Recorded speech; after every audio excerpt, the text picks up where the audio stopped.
안녕하세요. 법대로 맘대로 박찬계 법무사입니다. 제 영상이 유익하셨다면 구독을 꼭 눌러주세요. 오늘 제목은 후임자에게 인감도장 안 넘기면 업무방해죄일까입니다. 부작위범이란 이업무 발생을 방지할 의무가 있거나 자기의 행위로 인하여 이업 발생 원인을 야기한 자가 그 이업 발생을 방지하지 아니한 때에는 그 발생 결과에 의하여 처벌하는 범죄를 말합니다.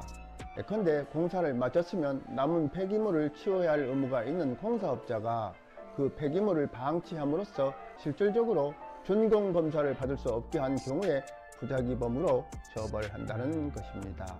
다만 폐기물을 방치했더라도 폐기물 철거 대금을 누가 부담해야 하는지에 대한 다툼에서 비롯되었을 뿐 건축주가 준공검사를 받는데 전혀 지장이 없다면 그러한 행위로는 처벌되지 않습니다. 한편 허위의 사실을 유포하거나 기타 이계 또는 이력으로서 사람의 업무를 방해한 자는 5년 이하의 징역 또는 1천만 원 이하의 벌금에 처해지는데 이를 업무방해죄라고 합니다. 부작위에 의한 업무방해죄와 관련하여 아파트 입주자 대표의 임기가 끝난 전임 회장이 신임 회장에게 인감도장과 사업자 등록증을 넘겨주지 않은 경우 그러한 행위로 전임 회장이 부작위에 의한 업무방해죄로 처벌될 수 있을까 문제된 사례입니다. 아파트 단지에서 가끔 발생하는 일이기도 합니다. 제11기 입주자 대표의 회장이었던 전임자 씨는 제12기 회장으로 선출된 신선임 씨가 입주자 대표의 회장 명의의 은행거래용 인감도장과 사업자 등록증 원본을 반환해달라고 요청했음에도 이를 거부했습니다. 그 당시 새로 선출된 신선임 씨의 회장으로서의 지위에 관하여 다툼이 있는 상황이었습니다. 이에 신선임 씨는 전임자 씨를 업무방해죄로 고소했고 검찰은 이력으로 업무를 방해했다며 전임자 씨를 기소했습니다. 제1심과 항소심은 전임자 씨가 신선임 씨에게 후임 입주자 대표회의 회장으로서 업무를 정상적으로 수행하는데 반드시 필요한 인감 등의 인도나 반환을 거부한 행위가 업무방해죄 이력에 해당한다는 이유 등으로 유죄로 판단하였습니다.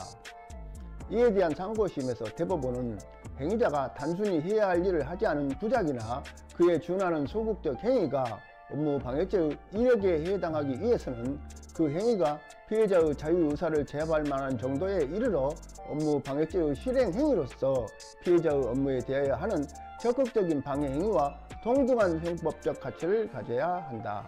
그런데 신선임은 이 인감 등이 없이도 회장 임기 개시 이후 입주자 대표회의 회장으로서 입주자 대표회의를 대표하고 그 운영에 필요한 업무를 정상적으로 수행하였고 비교적 길지 않은 기간 내에 제12기 입주자 대표회의 구성 변경 신고, 사업자 등록, 사업자 정정 및 아파트 관리비 등에 애취된 은행에 대한 대표자 변경 절차 등을 마쳤다.